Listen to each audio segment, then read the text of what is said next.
Tonight's dinner, we're going to try to eat better than Laura's dogs. In a medium bowl, we are going to combine our soy sauce, brown sugar, beef broth, garlic, and ginger. So we have our garlic and ginger and brown sugar all kind of together there. I'm going to go ahead and dump that in to start with.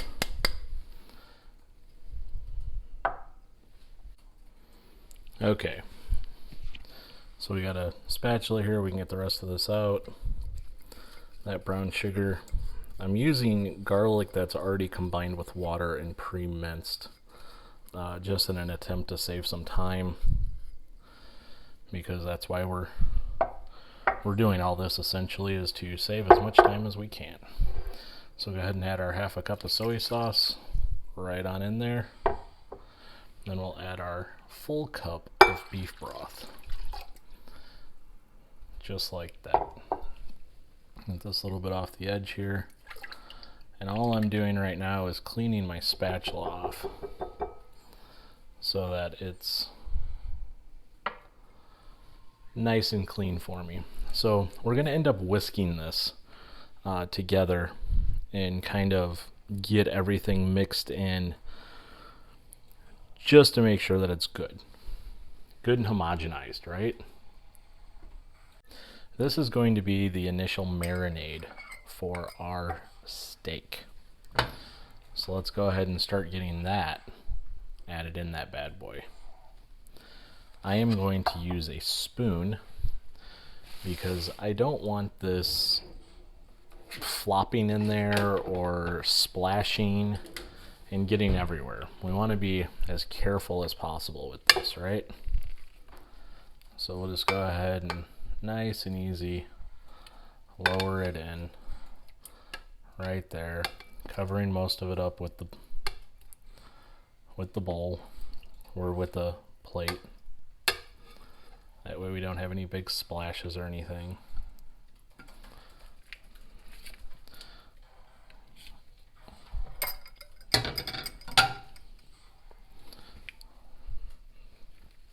So we got this in there. We're trying to get our meat tapped down so that everything is soaking in that marinade. We cut all this meat against the grain as much as we possibly could. And the idea of that is to give us a nice tender texture so it's easy to chew. This meat doesn't have a lot of fat on it, therefore it's going to be a little on the chewier side. Alright, this recipe is designed to use the Instapot. So on the Instapot, we are going to select saute. The time doesn't matter because we're not going to use it for that long, but we're going to saute our onions and most of our other stuff. So we have it on saute, we have it on normal, and we're going to let this heat up until it says hot. Alright, a little bit of movie magic and we have hot. Let's cook. Alright, now that we have our Instapot hot, we want to add about 2 tablespoons of oil. We're going to let that heat up for a microsecond, and then we're going to throw in some onion. This is our coarsely chopped onion that we made a little bit ago. We want to get that in there. We want to saute this onion until it starts to turn translucent. That is the color we are going for. Translucent means that our onion is pretty well cooked at that point.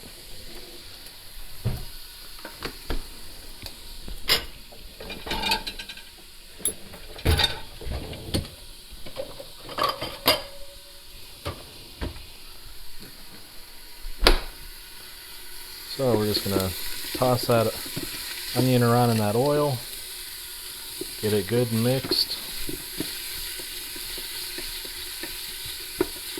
and we'll go ahead and speed this up a little bit for everybody at home.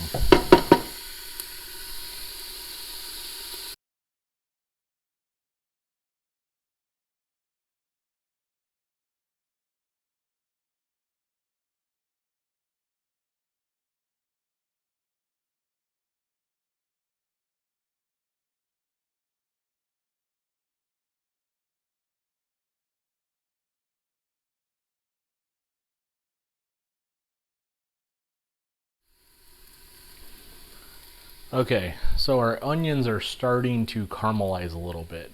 I turned the saute function off by hitting cancel because we're starting to overheat everything. So we're going to let this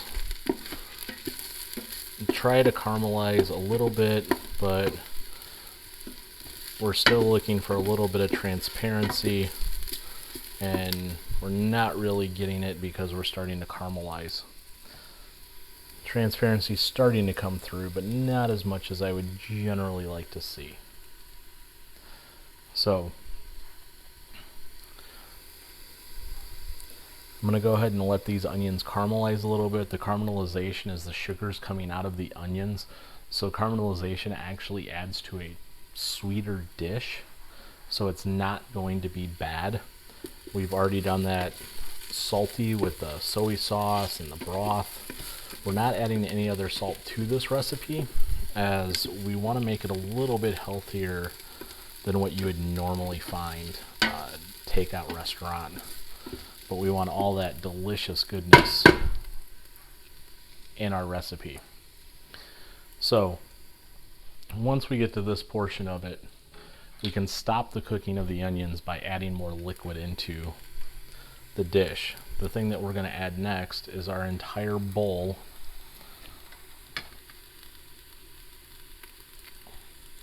of beef and marinade.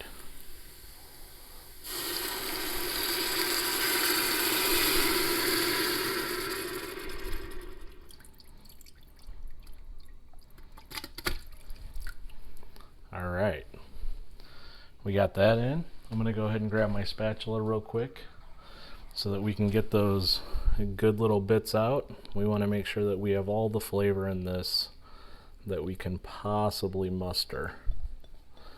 We don't want to leave flavor behind. So we got all of our flavor in there now. We can set that off to the side. We're going to go ahead and stir this around a little bit. Make sure that it's combined well.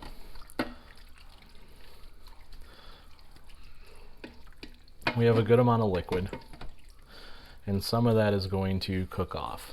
Now I'm going to tap my meat down.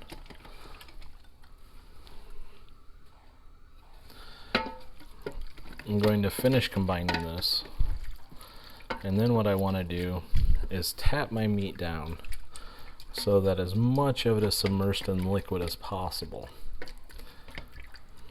Whatever's not submerged in liquid is going to be okay as well, because we're going to be using the pressure cooking function on the Instapot. We're going to pressure cook this meat over the course of about 10 minutes. So I'm going to grab the lid real quick. We'll go ahead and place the lid on. Lock it in place. And then we're going to put the valve in the sealed position. Alright, if you remember, I canceled my pressure cooker a little bit earlier ago. Or I canceled the saute. If you remember, I canceled the saute function a little bit ago by hitting the cancel button. If you haven't done that already, you would hit the cancel button now. Now we're going to activate the pressure. We're going to go up to 10 minutes on high pressure. We're going to turn off the keep warm function, and then that's going to start the pressure cooking from there. We got 10 minutes to wait. We'll come back in 10 minutes. One of the biggest tells that we're up to pressure is our buttons popped up.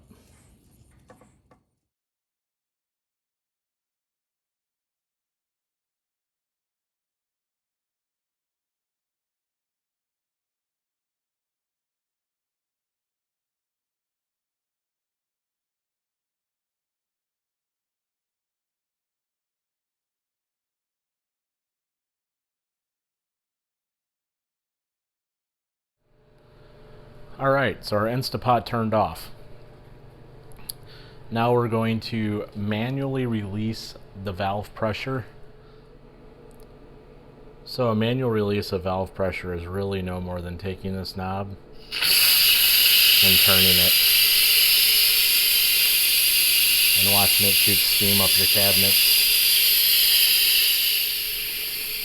So as the steam dissipates, we're actually going to see this red little tab right back here drop down. When that drops down, that lets us know that it's safe to open the lid on our Instapot.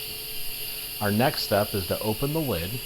We're going to take about 1/3 cup of the juice out, and we're going to mix it with 2 tablespoons of cornstarch. We're going to whisk that together, and that's going to give us a thickener to make this nice and stewy-like. We want all those juices to cling to our meat and to cling to our broccoli. And that's what's going to do it for us. Without a thickener, this is really nothing more than a fancy soup. It doesn't cling to anything, and you're going to have a really hard time getting that flavor profile that you're looking for. Alright, let's take a look-see and see what's inside.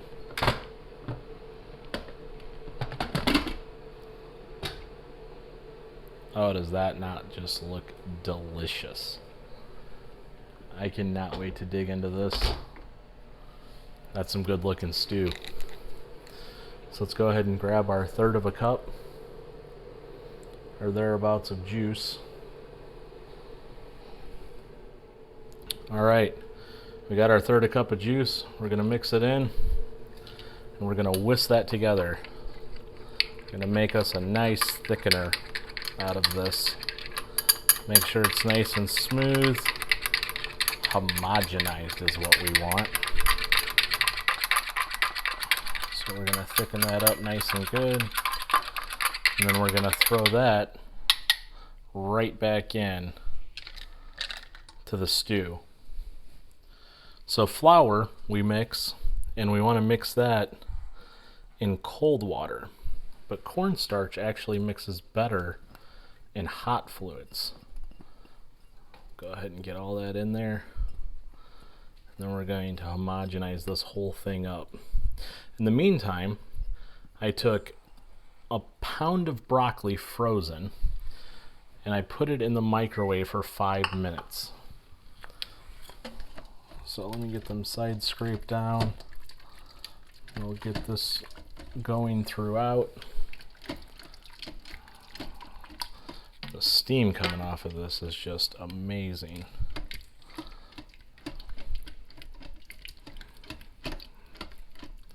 Alright, now let me go grab our broccoli and we'll add that in. Alright, so we took 1 pound of broccoli and 1 cup of water, put it in the microwave for 5 minutes to cook it thoroughly. It's kind of chunky, but I kind of prefer it that way in a beef and broccoli. Let's go ahead and combine that beautiful broccoli into our thickened sauce.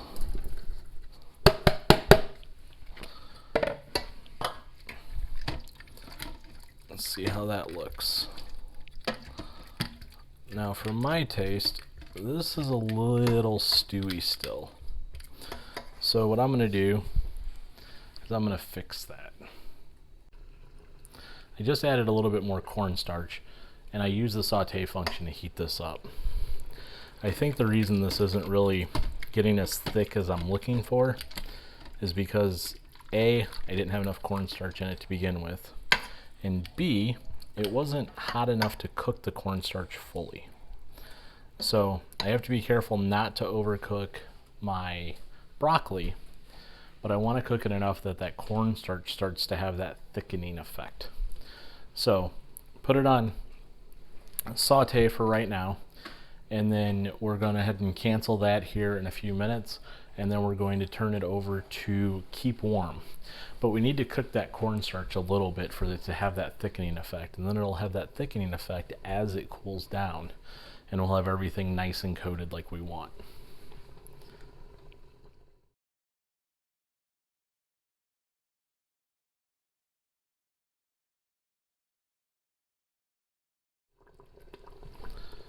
All right, we got it nice and bubbly.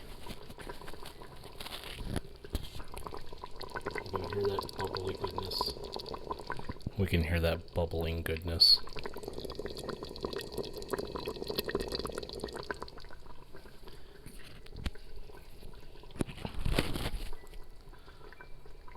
we're going to go ahead and let that just rest. The heat's off. I'm just letting that rest of that heat flow through it right quick because we got our pan pretty hot. So we let it simmer for about 2 minutes-ish. That's starting to thicken up nicely. It'll thicken up a lot once it starts to cool. So we're going to let that cool for about 5 minutes, and then it'll be ready to serve. Alright, so while we were waiting for the beef and broccoli to cook, we had our rice cooker cooking us a couple cups of brown rice. I prefer the brown rice just because of the carbs being a little bit different.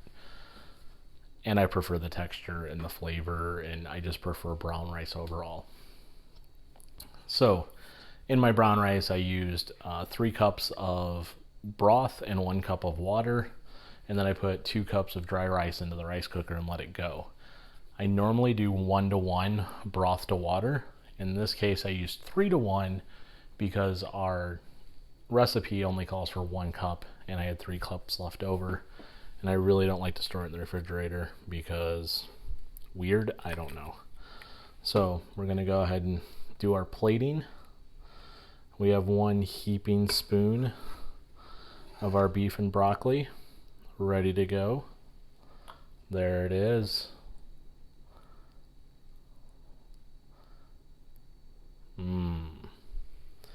If that doesn't look absolutely delicious. We're just going to add another piece of broccoli right up front here. Oh, is that beautiful. So for a fraction of the cost of takeout, we can have something that good, that healthy. Remember, we're using low sodium products, so we don't have the salt in this that they have in restaurants. We don't have the preservatives in this. We use frozen broccoli, or we can use fresh broccoli. Doesn't matter. Broccoli was steamed and drained. The beef was cooked in our marinade, thickened up, and put over a bed of rice. I like cooking the broccoli for a little bit in with the beef just to let it absorb that flavor. That's what I'm looking for. Let's give this a try. All right, let's give it the taste test. Try to get a little beef, a little broccoli, a little rice. Try everything together.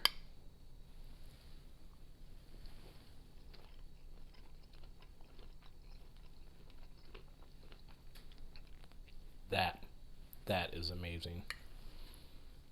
Turned out perfectly tender, flavorful throughout. My sauce, adding a little bit of extra thickening, allowed it to stick to everything. It's low in sodium. It's a fraction of the price of going to takeout. What else could you ask for?